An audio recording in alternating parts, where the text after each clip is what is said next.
Bonjour et bienvenue sur Crypto House pour cette seconde vidéo sur les cryptos qui vous rapportent dividendes et c'est pour tout de suite.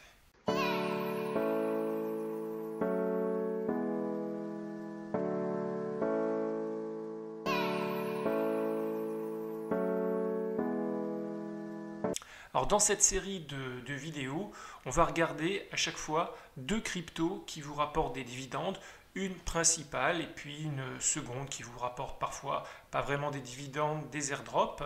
Donc dans la première vidéo, je laisserai le lien en dessous dans la description, on a parlé de Tron et on a parlé de PondiX. Et aujourd'hui, on va parler de Neo et on va parler de QuarkChain. Alors pour tous ceux qui ne connaissent pas encore Neo, Neo c'est une plateforme blockchain avec des smart contracts, concurrente d'Ethereum, concurrente d'EOS notamment. J'ai fait une vidéo en février 2018. À l'époque, je vois que c'était encore à 113 $. Et donc, si vous voulez plus d'informations sur Neo, je vous conseille de regarder la vidéo. Aujourd'hui, on est bien loin des 113 $, puisqu'on en est à 9,30 $. Alors, Neo n'a pas démarré son début de vie sous le nom de Neo, ça s'appelait au début Antshare, et puis en été 2017, il y a eu Neo qui est apparu, puis maintenant on parle même de Neo 3.0. Alors il n'y a pas eu énormément d'évolution sur Neo l'année dernière, mais là maintenant, il y a quelques semaines, le Neo DevCon qui a été, c'est un event, le gros event de Neo, et ils ont annoncé plusieurs projets. Donc je vais mettre aussi le lien sur cette vidéo avec les news de la semaine où j'avais présenté les 4-5 nouveautés importantes pour Neo. On va regarder quand même le market cap 2 minutes. Donc Neo est situé en 18e position avec un nombre de tokens maximum de 100 millions, donc soit moins qu'Ethereum, et avec en circulation actuellement 65 millions. Et pourtant, le prix est beaucoup plus faible qu'Ethereum. Là, on est à 9 $, Ethereum est à peu près à 130 $. Bon, ce n'est pas un projet de même envergure, mais il faut quand même se rappeler que le 15 janvier 2018, Neo était monté à 196 $. Donc c'est un projet qui, s'il reprend un petit peu de vigueur, peut voir son prix de token augmenter fortement. Alors, ce qui est intéressant avec Neo, que n'a pas aujourd'hui Ethereum et qui n'a pas vraiment encore EOS, c'est qu'on peut recevoir directement des dividendes, comme on va le voir. Alors, vous n'allez pas recevoir des tokens Neo, mais vous allez recevoir du Neo Gas. Donc, le gas, c'est quoi? C'est une crypto-monnaie pour effectuer les smart contracts, comme sur Ethereum. Il y a aussi du gas. Donc quand vous avez un smart contract, quand vous voulez l'exécuter, il faut le payer. Ça ne se paye pas avec la crypto principale, ça se paye avec une seconde crypto qu'on appelle le gas. On va regarder quand même ce que c'est que ce token, le gas. Alors c'est un token à part entière puisqu'il est coté au market cap en 135e position. Alors en termes de prix, il est beaucoup plus loin que le Neo. Le Neo, il est à 9 $, un peu plus de 9 $. Ici, on est à 2,80. Pourtant, il y a autant de Neo que de Neo Gas, 100 millions pour chaque token. Et Neo a des blocs tous les 15 secondes. Et par bloc, il y a 7 gas qui sont produits. Alors, on peut acheter du NeoGas un petit peu partout, c'est coté sur plein d'exchanges. Ce qui est intéressant, c'est de voir que en position numéro 2 en termes de volume, c'est Binance. On va voir que ça va nous intéresser pour plus tard. Et si on veut regarder alors quel est le rendement de Neo, par exemple, on va dire que vous avez 100 Neo, on va calculer ici avec ce calculateur. Alors, ils nous disent que en théorie, on peut aller jusqu'à 4,4% par an. Et donc, vous recevez pour 100 Neo 14,7 gas. Mais en réalité, vous avez un ROI en Neo beaucoup plus faible de 3,8, ce qui vous donne environ 10,2 gas. Alors, comment recevoir ces Neo gas?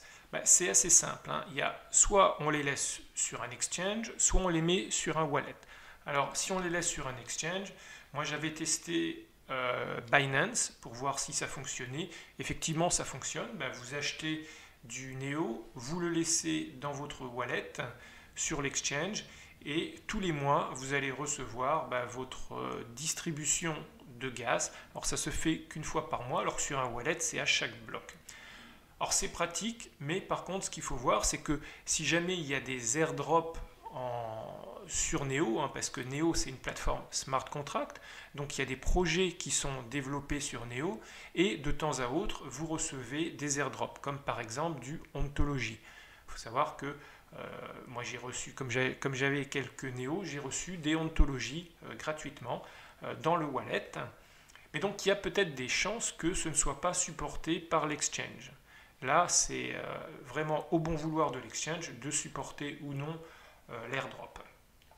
Alors la deuxième solution, c'est de prendre un wallet. Alors il y a de nombreux wallets. Vous en avez ici la liste sur le site de Neo. Alors il y a le Neo GUI, c'est celui que j'avais présenté il y a quelques mois, pareil, donc j'avais fait une présentation. Je vais laisser aussi le lien en bas, c'était en fin février 2018, de justement comment gagner du NeoGas avec le wallet Neo. Depuis, il y en a d'autres. Si j'arrive à retrouver, voilà, ma souris. Notamment, moi, j'utilise maintenant, comme on va le voir, le Neon Wallet, qui est un wallet qui a été développé par The City of Zion, qui collabore très très fortement avec le projet Neo. Alors, on va aller directement sur le wallet, voilà. Alors c'est un wallet dans lequel j'ai mis deux Neo.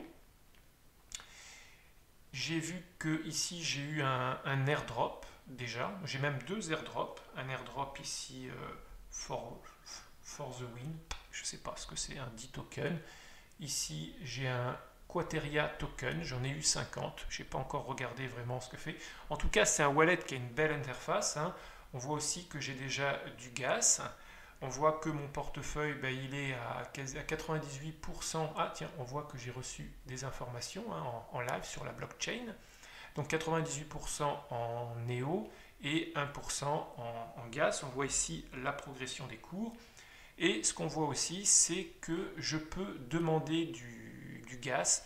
Donc il y a un certain temps que je n'ai pas cliqué sur la distribution de gaz.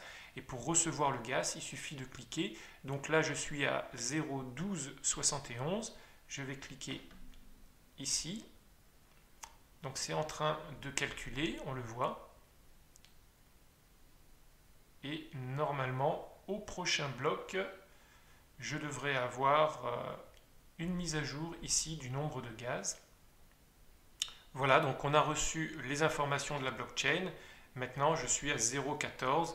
Et là, on voit qu'en pourcentage, maintenant, je suis passé de 1,9 à 2,1. Donc, c'est vraiment pas plus dur que ça. Alors ensuite, si je veux vendre, par exemple, ces gaz pour les convertir en Neo, en Bitcoin ou en euros, par exemple, je vais ici faire Send. Voilà. Donc, je vais envoyer, par exemple, du gaz, le maximum, vers une adresse que j'ai configurée ou que je donne, et puis je vais donc sortir du wallet le gaz pour par exemple donc convertir ce gaz en euros. Alors pourquoi est-ce qu'on reçoit du gaz? Tout simplement parce que dans Neo, il y a un système de consensus qui s'appelle Delegated Byzantine Fault Tolerance, où ici en fin de compte, chaque possesseur de tokens confie ces tokens à des délégués qui, eux, vont valider les blocs et sécuriser la blockchain. Alors, sur le Neon Wallet, c'est fait automatiquement, donc c'est complètement transparent par l'utilisateur. Si vous voulez changer les délégués, c'est possible. Il faut aller ici sur Réseau et puis ensuite configurer, je dirais, le nouveau délégué. Bon, moi, je ne l'ai pas fait, j'ai laissé ça pour l'instant comme ça. Il faut voir aussi que dans Neo, il y a très très peu de délégués. C'est pas comme Tron quand on l'a vu dans la dernière vidéo, où il y a des centaines de délégués. Alors, vous pouvez devenir délégué aussi. Il faut remplir certaines conditions. Donc, par exemple, il faut avoir une connexion Internet dédiée. il faut avoir du matériel un petit peu spécial, un petit peu costaud. Il faut avoir une certaine quantité de gaz. Il y a 2 ans, c'était 1000 gaz qu'il fallait avoir. Ça a peut-être évolué depuis. Et puis ensuite, il faut être accepté par la fondation, ce qui n'est pas facile apparemment, parce qu'effectivement, il y a très très peu de nœuds. Ce n'est pas une blockchain qui est très décentralisée. Je vous laisse ici pour terminer cet explorer de blocs. On voit qui mine quel bloc. Donc là, je laisserai le lien dans la description. En seconde crypto, aujourd'hui, j'ai voulu vous parler de QuarkChain. Alors QuarkChain, c'est un projet où le mainnet n'est pas encore lancé, mais il y a quand même moyen de récupérer des tokens assez facilement. Alors QuarkChain, j'ai fait une vidéo il y a quelques temps, hein. C'était en mai 2018, donc là pareil, je vais laisser le lien dans la description. QuarkChain, c'est aussi une blockchain là, de nouvelle génération. Et on voit que ce qu'ils annonçaient déjà en mai 2018, c'était un nombre de transactions par seconde de 100 000, ce qui est aujourd'hui déjà beaucoup pour ce type de blockchain. Si on regarde au niveau du market cap, c'est quand même coté au rang 125e et il y a 10 milliards de tokens. Comparé donc à Ethereum, il y en a beaucoup plus, mais comparé à des projets comme Stellar, c'est beaucoup moins, puisque Stellar, il y en a 100 millions, donc c'est 10 fois moins que Stellar, et c'est aussi 3, fois moins qu'un projet comme Cardano. Donc il n'y a pas énormément autant de tokens que certains nouveaux projets. Alors le lancement du mainnet, c'est pour bientôt, puisque c'est prévu pour le 30 avril, donc c'est dans un petit peu plus d'un mois, et pendant ce mois, il y a 2 programmes qui sont intéressants. Un, ça concerne leur QPocket Wallet, donc c'est un wallet mobile, et de l'autre côté, c'est un programme Bounty. On va démarrer par la partie que je pense la moins intéressante, celle du QPocket 3.0. Alors, c'est un wallet qui existe sous Android et sous iOS. C'est un wallet qui est multi-currency. Alors, je l'ai ici, bon, on ne va pas voir grand-chose, mais ce que je peux vous dire, c'est qu'il intègre pour l'instant donc les tokens de test Quark. Il intègre l'Ethereum et les Tron. Je ne sais pas pourquoi Tron, mais en tout cas, il intègre aussi Tron. Donc pour l'instant, il a 3 tokens. Et ce qui est intéressant, c'est que tous les jours, on peut gagner des tokens dits pour l'instant de test. Donc ici, il y a un QR code en haut. Bon, vous téléchargerez, vous verrez. Et en bas, il y a un bouton vert. Donc vous cliquez sur ce bouton vert et vous avez 3 chances de gagner des tokens de test. 3 chances par jour. Alors, une fois que vous avez eu des tokens, par exemple, là on voit que j'ai 481 tokens de test, on peut les dépenser dans des ICO. Alors, on ne sait pas trop aujourd'hui ce que valent ces ICO. En ce moment, il y en a 3 d'ouvertes. Une qui s'appelle PB. Alors, c'est un site qui ne fonctionne pas vraiment. C'est un People Book, bon, un système online de social media autour des livres. Ensuite, il y en a un autre où le nom de domaine n'existe pas, ça s'appelle Peer. Et puis, il y en a enfin un troisième qui s'appelle Google et qui est en fin de compte un explorateur multi-blockchain d'adresses qui fonctionne aussi sur la blockchain, donc en sorte une sorte de Google en fin de compte sur les adresses publiques. Donc vous rentrez une adresse publique, puis on va vous donner l'historique de cette adresse. Et puis vous pouvez donc dépenser vos tokens de test dans cet ICO. Alors comme on le voit ici, par exemple, moi j'ai 3,6 millions de tokens. Alors à mon avis, c'est des tokens qui valent pas grand chose, mais donc vous pouvez dépenser vos tokens de test dans ces tokens. Aujourd'hui, on ne sait pas vraiment s'il y a un intérêt. Dans le doute, je l'ai quand même fait. Alors par contre, la partie la plus intéressante, c'est ici, c'est la partie Bounty. Donc on est en phase 2 de la partie Bounty. En phase 1, moi j'avais récolté, en faisant vraiment pas grand chose, 93 quarks. Donc ça ne vaut pas grand chose aujourd'hui, mais par principe, si on vous donne quelques tokens d'une blockchain et d'un projet que je trouve quand même assez intéressant, autant le faire. Et donc dans cette nouvelle partie Bounty, vous pouvez gagner donc des tokens si vous invitez des amis. Moi je vais vous donner donc mon lien de parrainage. Si vous checkez in sur la plateforme, vous pouvez gagner jusqu'à 40 points par jour. Si vous ne l'avez pas fait aussi, il faut télécharger le QPocket, ça fait partie du Bounty, donc vous pouvez recevoir 1000 points. Et si vous avez un Twitter avec plus de 50 abonnés, vous pouvez aussi participer à tout ce qui est Bounty au niveau Twitter. Donc un Bounty, ça fonctionne comment? Vous allez faire des actions journalières que je viens de citer. À la fin de la période, ils vont regarder le nombre de points que vous avez, puis ils vont diviser le nombre de tokens alloués au Bounty par rapport au nombre de points et aux concurrents qu'il y a eu sur cette partie. Je sais qu'ils vont donner pas mal de tokens. Je crois qu'il y a l'annonce ici. Si j'arrive à la trouver, voilà. Il y a quand même 2 millions de tokens à gagner. Donc ça peut valoir le coup quand même de jouer.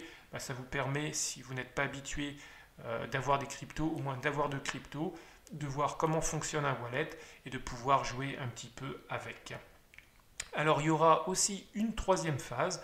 Je pense que la troisième phase sera le mois prochain. Et apparemment, d'après ce qui se dit, c'est que ce sera un bounty autour de Facebook. Donc on vous demandera de faire des actions sur Facebook. Donc en gros, de promouvoir QuarkChain. Voilà, c'en est fini pour ce nouvel épisode. Si vous avez des questions, n'hésitez pas à les poser dans les commentaires. Je ferai au mieux pour y répondre. Aussi, n'oubliez pas de vous abonner à la chaîne pour avoir les vidéos en exclusivité. Mettez un pouce vers le haut, c'est important pour que YouTube reconnaisse la chaîne et puis propose les vidéos Crypto House aux autres abonnés. Et dites-moi si vous avez des préférences pour la prochaine vidéo. Je suis en train déjà de préparer la troisième vidéo. Il y en aura aussi une quatrième. Donc n'hésitez pas à mettre des propositions dans les commentaires. Ciao, ciao!